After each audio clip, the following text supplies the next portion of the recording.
शिक्षक अभ्यर्थियों को जिसका इंतजार था वो खुशखबरी अब आ गई है। बीपीएससी ने TRE 4 का नोटिफिकेशन जारी कर दिया है। बिहार में अब नौकरी की बहार आने वाली है। TRE 4 के तहत कुल 32,388 पदों पर शिक्षकों की बहाली होगी।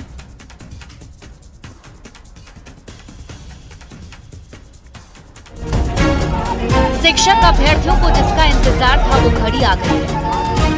TRE 4 के नोटिफिकेशन का इंतजार खत्म हो गया।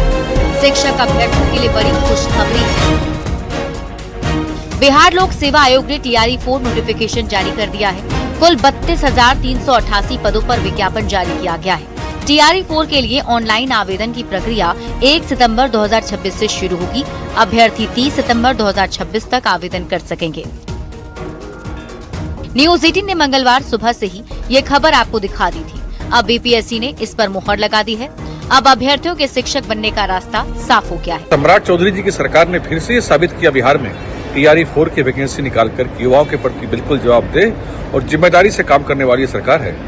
38,000 से अधिक शिक्षकों की नियुक्ति निश्चित रूप से बिहार को शिक्षा की दिशा में एक नई उड़ान भरने वाला कदम होगा। आई हो TRE 4 का विज्ञापन आ गया। 32,328 पदों पर आवेदन लिए जा रहे हैं।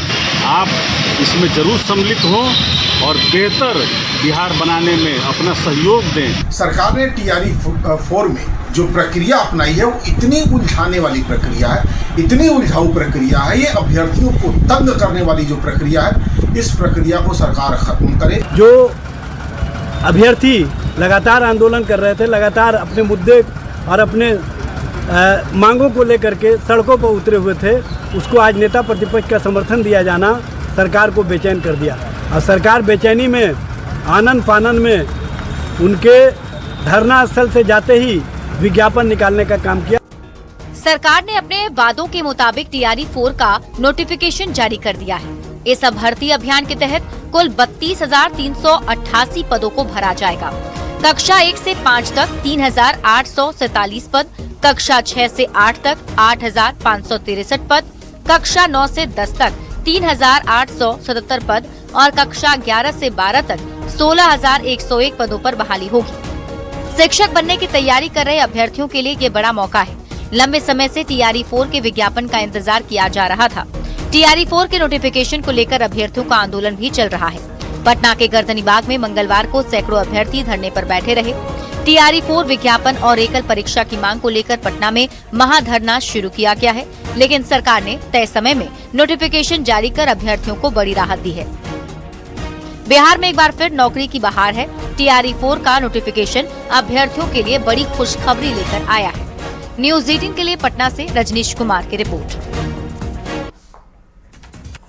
बढ़ते आगे और बात अगली खबर की। राजनीति में रणनीतियां बदलती हैं, समीकरण बनते बिगड़ते हैं, लेकिन कुछ राजनेता ऐसे होते हैं जिनका जनता के साथ जुड़ाव सिर्फ एक औपचारिकता नहीं, बल्कि उनका सबसे प्रिय और पसंदीदा काम होता है।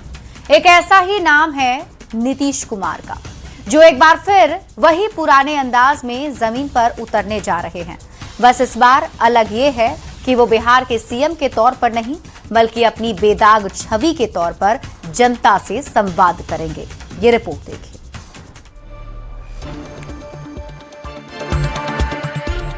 सिर्फ सबका डिमांड है जिला में चलने का। नहीं, सब करिए ना। नीतीश कुमार बिहार और देश की राजनीति का वो नाम जिसकी राजनीति में यात्राएं सिर्फ सफर नहीं रहीं, बल्कि कई बार सत्ता तक पहुंचने और सत्ता बचाने का जरिया भी बनी। अब मुख्यमंत्री की कुर्सी छोड़ने के बाद नीतीश एक बार फिर बिहार की सड़कों पर उतरने की तैयारी में हैं, क्योंकि नीतीश को जनता से अलग ही लगाव है।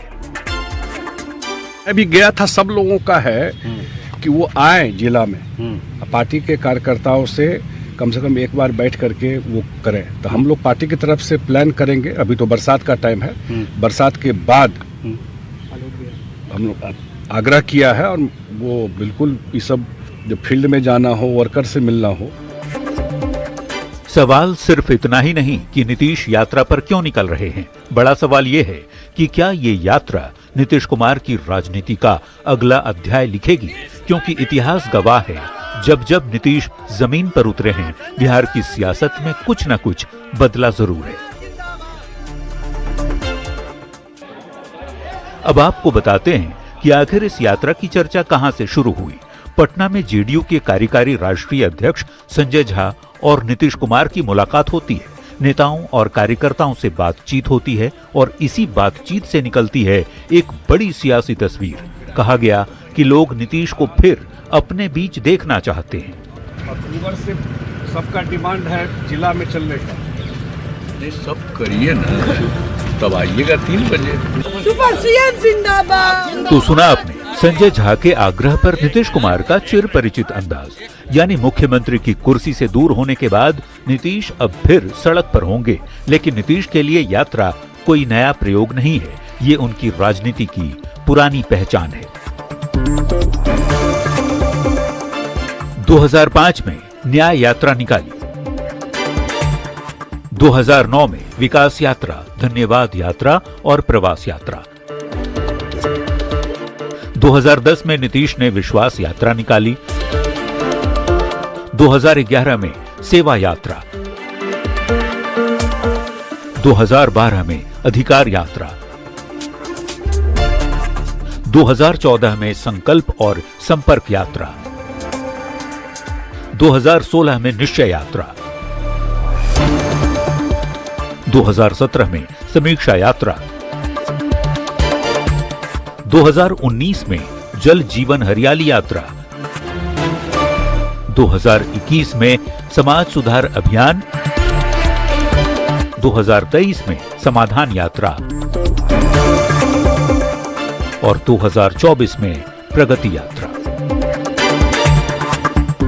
नीतीश कुमार बार बार बिहार के जिलों में पहुंचे, लोगों से मिले, उनका हालचाल जाना, सरकारी योजनाओं की समीक्षा की और अपने राजनीतिक संदेश को सीधे जमीन तक पहुंचाया। नीतीश कुमार की इन यात्राओं को सिर्फ सरकारी कार्यक्रम समझना शायद नीतीश की राजनीति को आधा समझना होगा, क्योंकि नीतीश की यात्रा में हमेशा 2 चीजें साथ चली हैं, सरकार का काम और राजनीति का संदेश। और ये यात्रा सबसे अलग है। इस बार वो कुर्सी पर विराजमान नहीं है, लेकिन वजह चाहे जो भी हो, इतना तय है कि जब जब नीतीश कुमार ने जनता के बीच जाने का फैसला किया है, बिहार की राजनीति में सकारात्मक बदलाव जरूर आया है। न्यूज़ 18 के लिए पटना से शैलेंद्र कुमार के साथ ब्यूरो रिपोर्ट।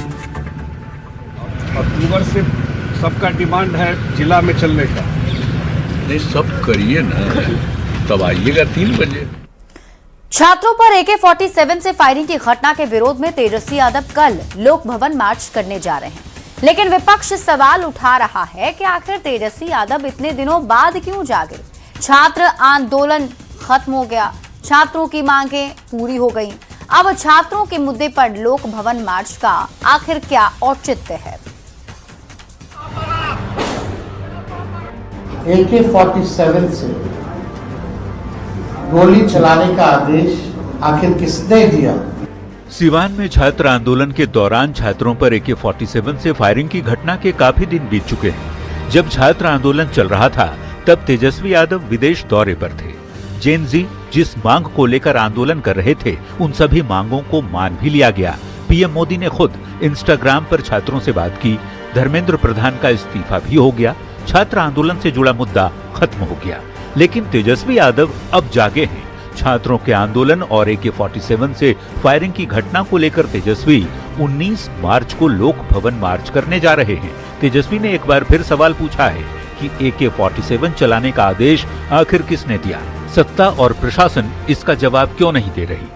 कि आखिर किसके कहने पर AK-47 से गोली चलाने का आदेश आखिर किसने दिया? लेकिन अब तक सरकार में बैठे हुए लोग, चाहे बिहार के मुख्यमंत्री ही क्यों ना हो या बड़े अधिकारी ही क्यों ना हो, अब तक इसका जवाब जो है नहीं मिला है।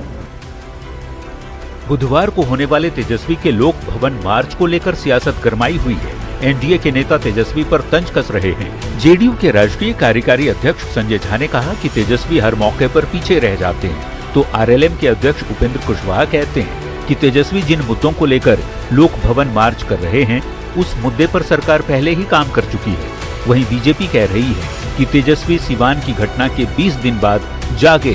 सहकारिता मंत्री रामकृपाल यादव ने चुटकी लेते हुए कहा कि तेजस्वी का वजन बढ़ गया है, इसलिए खुद को फिट रखने के लिए वो ऐसा कर रहे हैं। आप मुझे बताइए ना, ये तो नॉन सीरियस ही ना लोग लेगा, ये सब कुछ पार्ट टाइम करता है।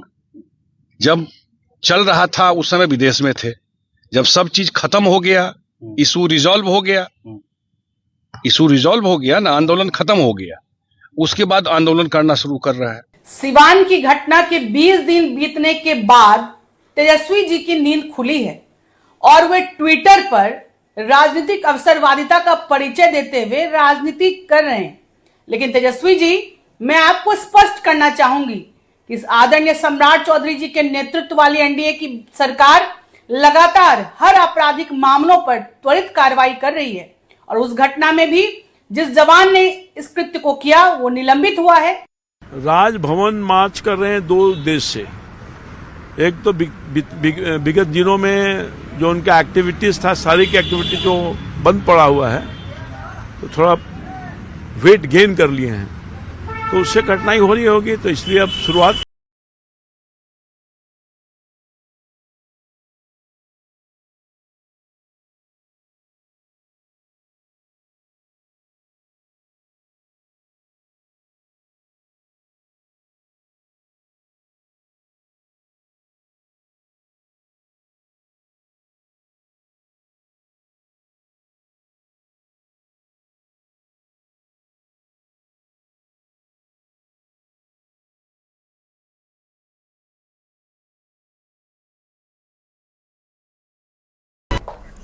और इसी बीच रुक कर लेते हैं इस वक्त की बड़ी खबर की ओर। जैश ए मोहम्मद से जुड़ा आतंकी मोहम्मद जफर मेरठ से गिरफ्तार कर लिया गया है। जफर बिहार के पूर्णिया का रहने वाला है और आपको बता दें कि उस पर मदरसे के नाम पर चंदा लेकर पाकिस्तान भेजने का आरोप है। जानकारी के मुताबिक मोहम्मद जफर मसूद अजहर के बयानों से लोगों को जिहाद के लिए उकसाता था। सोशल मीडिया अकाउंट से उसके जैश से जुड़े होने की पुष्टि हुई है। जिहाद और मुजाहिदों के बारे में पढ़कर वो इस विचारधारा से जुड़ गया। मसूद अजहर के प्रभाव में आकर वो खुद भी मुजाहिद बनना चाहता था। अपनी फेसबुक आईडी के जरिए वो चेहरा ढककर जिहाद और खिलाफत के बारे में बयान देता था। उसके फोन में कई पाकिस्तानी जिहादी व्हाट्सएप ग्रुप मिले हैं। लखनऊ एटीएस की पूछताछ में जफर ने अपने अपराध भी कबूल कर लिए। 24 साल का मोहम्मद जफर पूर्णिया के रौटा थाना के मीरगंज गांव का निवासी है। जफर के माता पिता ने कहा कि वो 5 साल की उम्र में ही में पढ़ने के लिए मेरठ में मदरसा चला गया था और वो वहीं रहता था। उसके बाद वहां वो मदरसा के नाम पर चंदा वसूली भी करता था। परिजनों का आरोप है कि उस पर लगा हुआ इल्जाम गलत है, इसकी जांच होनी चाहिए। तो पड़ोसी और ग्रामीणों को भी यकीन नहीं हो रहा कि जफर आतंकी हो सकता है। सूचना मिलते ही रोटा थाना की पुलिस जफर के घर पर पहुंची, जांच कर रही है। वहीं इस बाबत पूछे जाने पर पूर्णिया के एसएसपी डॉक्टर शौर्य सुमन ने कहा कि उन्हें अभी तक यूपी एटीएस के द्वारा कोई सूचना नहीं मिली, लेकिन वे लोग अपने स्तर से जांच करवा रहे हैं। पूर्णिया और सीमांचल बांग्लादेश और नेपाल की सीमा से नज़दीक है, लिहाजा इस इलाके में कई बार आतंकी गतिविधि और संदिग्ध आतंकवादी की गिरफ्तारी भी हो चुकी है। और कल यूपी के मेरठ से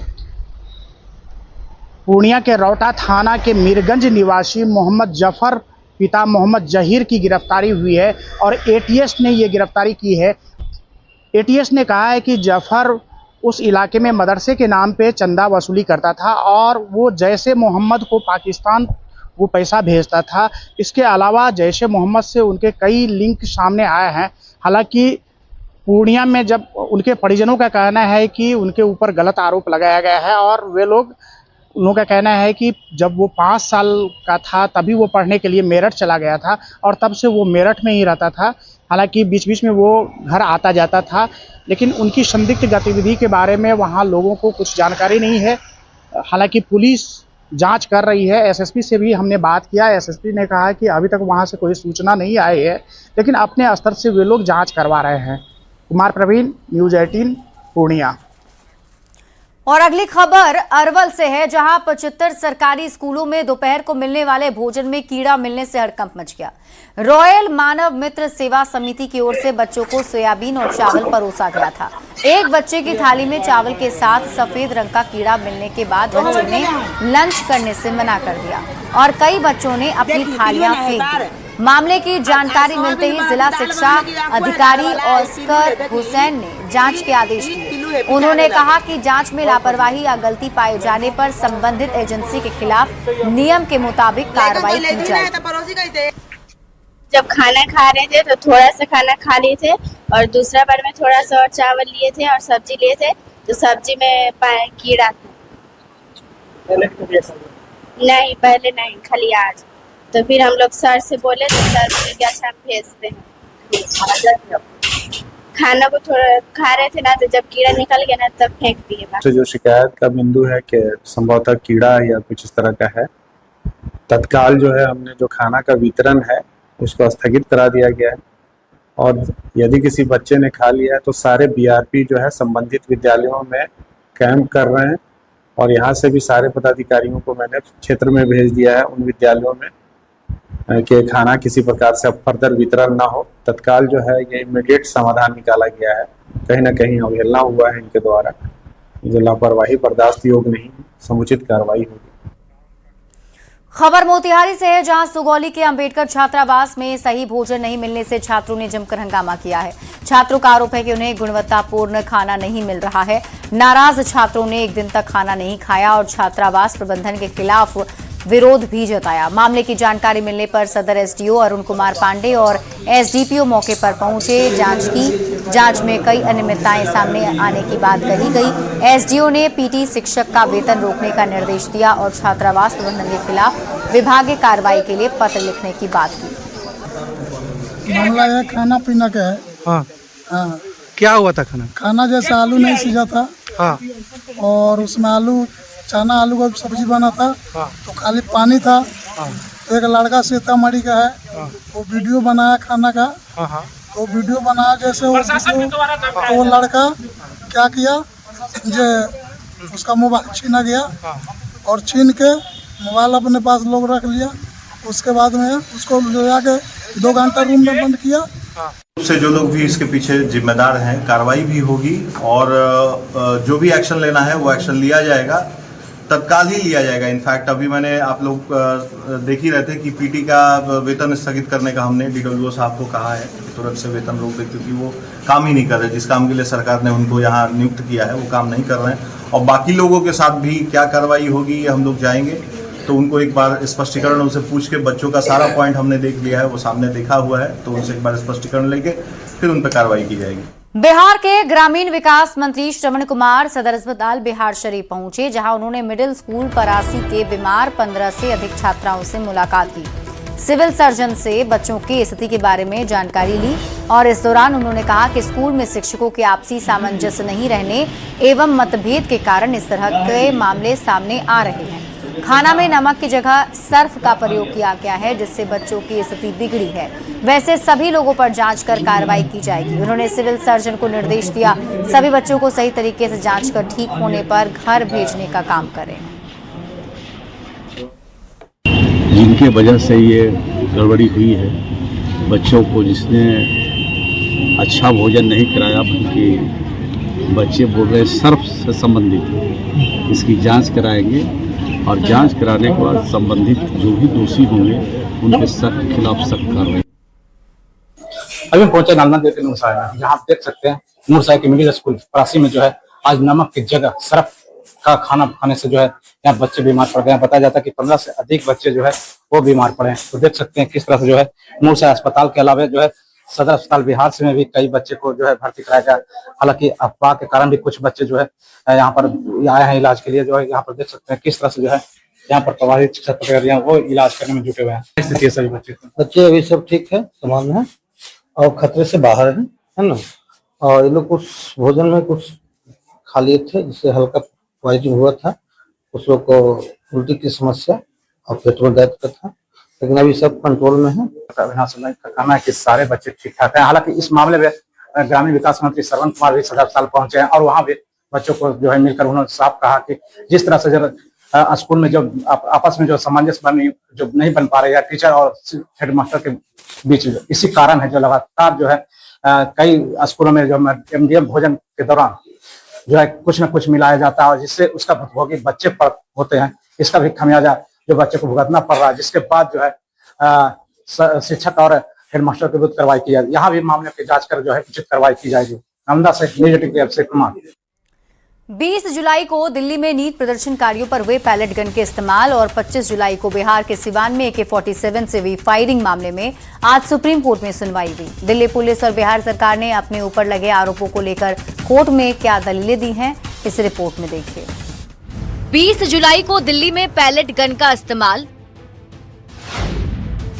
25 जुलाई को सिवान में AK-47 से फायरिंग, सवालों में दिल्ली और बिहार पुलिस की कार्रवाई, छात्रों पर बल प्रयोग के मामले में सुप्रीम कोर्ट में सुनवाई।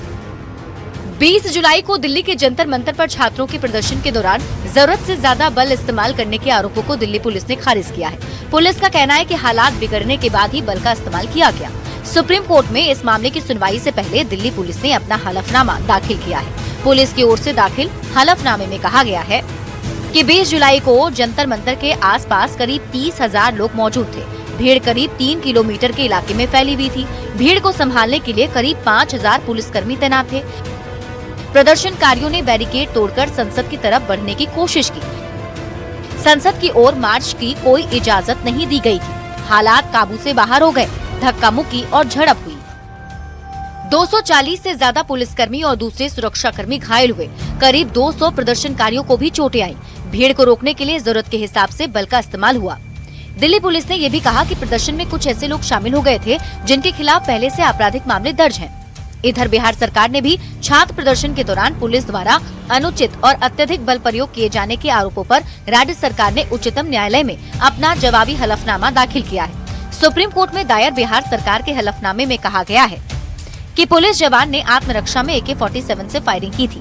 AK-47 से किसी को गोली नहीं लगी। फायरिंग के आरोपी जवान को सस्पेंड कर दिया गया है। आरोपी जवान के खिलाफ विभागीय कार्रवाई भी की जा रही है। 22 से 25 जुलाई के बीच 69 FIR दर्ज की गई। 500 लोगों को गिरफ्तार किया गया। बिना आपराधिक इतिहास वाले 222 छात्र रिहा कर दिए गए। 3 पुलिस इंस्पेक्टर, 2 SI और 11 कांस्टेबल घायल हुए थे। एक वीडियो की आंख की रोशनी भी चली गई है। नीट प्रदर्शन के दौरान हुए पुलिसिया बल प्रयोग पर देश की सबसे बड़ी अदालत में सुनवाई जारी है। देखना होगा कि सुप्रीम कोर्ट इस मामले में अंतिम फैसला कब और किसके पक्ष में लेता है। दिल्ली से संवाददाता शंकर आनंद के साथ ब्यूरो रिपोर्ट न्यूज 18। खबर पूर्णिया से है, जहां कृत्यानंद नगर में 14 अगस्त को हथियार के बल पर हुई लूट के मामले में पुलिस ने 3 नाबालिग आरोपियों को गिरफ्तार किया है। SSP डॉक्टर शौर्य सुमन ने बताया कि गिरफ्तार आरोपियों के पास से 1 पिस्टल, लूट में इस्तेमाल की गई 2 बाइक और 3 मोबाइल बरामद किए गए। तीनों आरोपियों को न्यायिक हिरासत में भेज दिया गया है। पुलिस अब लूटकांड में शामिल अन्य आरोपियों की तलाश कर रही है। रात्रि में ही 3 बजे आपको ये घटना घटी जिसमें एक बाइक को लूट लिया गया था और पिस्टल दिखा करके उसमें लगभग 4-5 अपराधकर्मी शामिल थे। तो हमने अनुमंडल पुलिस प्राधिकारी सदर 2 के नेतृत्व में एक टीम का गठन किया था और उनके द्वारा और SHO के नगर और हमारी DIU की team SI Divya Prakash, PTC टूबे हैं और अन्य लोग हैं, उनके साथ मिलकर लोगों ने आपको बेहतर कार्य करते हुए अपराधकर्मी उनको गिरफ्तार किया। खबर बेतिया से है, जहां बेतिया के GMCH में स्वास्थ्य विभाग व्यवस्था की बदहाली तस्वीर सामने आई है। सोशल मीडिया पर वायरल वीडियो में एक मां अपनी बीमार बेटी को कंधे पर उठाकर अस्पताल परिसर में इलाज के लिए भटकती नजर आ रही है। दावा है कि बच्चे की तबीयत बिगड़ने के बाद मां उसे अस्पताल लेकर पहुंची, लेकिन उसे ले जाने के लिए स्ट्रेचर नहीं मिला। इसके बाद मां बेटी को कंधे पर उठाकर डॉक्टर की तलाश करती रही। करीब 850 करोड़ रुपए की लागत से बने GMCH में इस घटना के सामने आने के बाद मरीजों को मिलने वाली बुनियादी सुविधाओं और अस्पताल की व्यवस्था पर सवाल उठ रहे हैं। देखिए, कुछ अभी कर्मचारी का कमी है जिसको हम इस महीना में पूरा कर रहे हैं। आगे से दिक्कत नहीं होगा, हम लोग जांच पड़ताल इसका करा रहे हैं। वैशाली से बड़ी खबर मिल रही है। न्यूज 18 की खबर का बड़ा असर हुआ है। लालगंज थाना के चौकीदार पर गाज गिरी है। शराब पीकर डांस करने वाला जवान निलंबित कर दिया गया है। वायरल वीडियो पर SP ने बड़ी कार्रवाई की। जांच में ये वीडियो सही पाया गया, जिसके बाद निलंबन की कार्रवाई की गई है। एसपी शुभांक मिश्रा ने जवान को सस्पेंड कर दिया है। बताया जा रहा है कि ऑर्केस्ट्रा में डांस करते हुए चौकीदार दिख रहा था, जिसका वीडियो सोशल मीडिया पर वायरल हुआ और इस वीडियो की सत्यता की जांच कराई गई, जिसमें ये वीडियो सही पाया गया। अब इस पर कार्रवाई की गई है। लालगंज थाना के चौकीदार पर गाज गिरी है।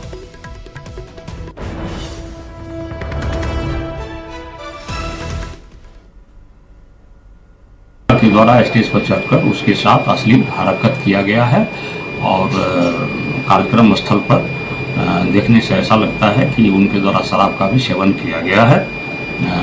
इस संबंध में मैंने एक विस्तृत जांच प्रतिवेदन पुलिस अधीक्षक महोदय को जांच कर भेज दिया है। इलेक्ट्रिक वाहन चालकों की चार्जिंग स्टेशन की समस्या जल्द दूर होने वाली है। पीएम ई ड्राइव योजना के तहत राज्य के 23 जिलों में 219 चार्जिंग स्टेशन खोले जाएंगे। इसके लिए चयनित जगहों पर सर्वे का काम शुरू हो गया है। पहले चरण में पटना, गया, वैशाली, पूर्णिया और नालंदा में 72 चार्जिंग स्टेशन के लिए सर्वे किया जा रहा है। नए चार्जिंग स्टेशन बनने से इलेक्ट्रिक वाहनों के संचालन को बढ़ावा मिलने की उम्मीद है। पटना के चार्जिंग स्टेशन से संवाददाता रवीश नारायण की रिपोर्ट देखिए। होती है वो चार्जिंग स्टेशन को लेकर, और चार्जिंग स्टेशन हर जगह नहीं होने के कारण जो गाड़ियां हैं वो लंबी दूरी तक नहीं चलाई जा सकती है। लेकिन अब परिवहन विभाग ने एक बड़ा फैसला लिया है और 23 जिलों में लगभग 229 चार्जिंग स्टेशन बनेंगे और इस चार्जिंग स्टेशन बनने के कारण जो है वो तमाम इलेक्ट्रिक वाहन चालकों के लिए सबसे ज़्यादा फायदेमंद होगा। और आपको बताते हैं कि ना सिर्फ पटना में तो जो परिवहन विभाग का डीटीओ का जो कार्यालय है वहाँ पे बेहतर सुविधाएं हैं। यहाँ पे बसें हैं, गाड़ियाँ हैं, जो यहाँ पे जो चार्जिंग स्टेशन है यहाँ पे चार्ज होती है। लेकिन इसके अलावा जो और भी ज़िले हैं जहाँ पे चार्जिंग स्टेशन नहीं रहने के कारण जो है वो परेशानियाँ जो है आती है। लेकिन अब प्रधानमंत्री जो है वो उस योजना के तहत जो है वो हर ज़िले में पावर स्टेशन जो है, इलेक्ट्रिक चार्जर स्टेशन जो है वो बनाया जाएगा। और सबसे ख़ास बात ये है कि लगभग पहले चरण में जो स्थल हैं, जो जहाँ पे चार्जिंग स्टेशन बनाना है, उसका सर्वे का काम जो है वो आज से शुरू हो चुका है। यहाँ पे पहले 7 जिलों में जो है पहले चरण में जो है वो यहाँ पे सर्वे का काम जो है वो शुरू है। पटना, गया, वैशाली, पूर्णिया, ऐसे तमाम जगह हैं जहाँ पे सर्वे का काम शुरू है। और ये माना जा रहा है कि आने वाले कुछ वक्त में जब चार्जिंग स्टेशन हर जिलों में बनेंगे तो वहाँ पे लोगों को बड़ी राहत मिलेगी और ख़ासकर इलेक्ट्रिक वाहन चालकों के लिए ये सबसे ज़्यादा फायदेमंद होगा। कैमरा पर्सन मनीष जुनेजा के साथ रवीश नारायण, न्यूज़ 18 पटना। बड़ी खबर दरभंगा से है, जहां बहादुरपुर थाना क्षेत्र के खराजपुर वार्ड नंबर 9 में मोनू सैनी नामक युवक ने फंदे से लटककर अपनी जान दे दी। युवक की मौत के बाद मामला तनावपूर्ण हो गया। परिजनों ने आरोप लगाया कि मोबाइल फोन को लेकर पुलिस के दबाव के कारण मोनू मानसिक तनाव में था। वहीं पुलिस का कहना है कि टेक्निकल सेल की टीम मोबाइल की लोकेशन के आधार पर उसके घर पहुंची थी और एक मोबाइल बरामद किया था। मोनू की मौत के बाद जब टेक्निकल सेल के एएसआई इंद्रदेव कुमार और सिपाही कुंदन कुमार गांव पहुंचे तो स्थानीय लोगों ने उन्हें घेरकर मारपीट की। आरोप है कि भीड़ ने उनकी सर्विस पिस्टल भी छीन ली। बाद में पुलिस ने दोनों कर्मियों को सुरक्षित बाहर निकाला और पिस्टल बरामद कर ली। पूरे मामले की जांच की जा रही है। गांव में पुलिस बल तैनात है। आज वो नहीं लेकर के मोबाइल लेके गया, उसका बाद 10 लाख का मांग किया, 10 लाख का मांग किया। और उसका बाद 10 लाख हम थे नहीं, यहाँ बच्चा सब कर रहा है, हाँ, तो वही 10 लाख रुपया मांग रहा है। तो हम सोच रहे हैं कि भाई 10 लाख रुपया का चीज़ के देगा, मोबाइल दे दिया, रिकवरी हुई।